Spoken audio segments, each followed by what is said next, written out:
ভাই ভিডিওটা লক্ষ্য করে দেখেন, তারপরে কথা বলতেছি।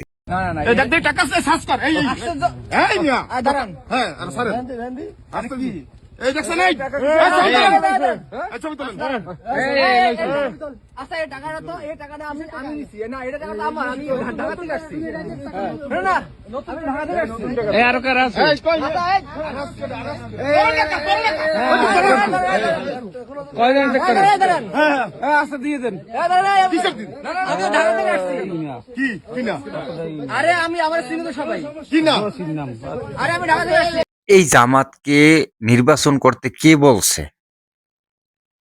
ভাই তোরা পারবি না, তোরা মারামারি করতে পারবি না, খুন খারাপি করতে পারবি না, তোরা চাঁদাবাজি করতে পারবি না, তাহলে তোরা নির্বাচন দিয়ে তোকে দরকারটা কি?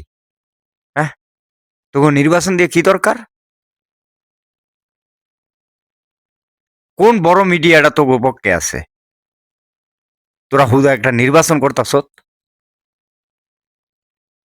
এই নির্বাচন বাদ দিয়া সংক্ষেপে পায়ে দইরা বলে তোরে আমি ক্ষমতা দিয়া দিলাম, তুই দেড় চালা, আমারে মাফ কইরা দে, এই কথা কয়ে মাফ চাই।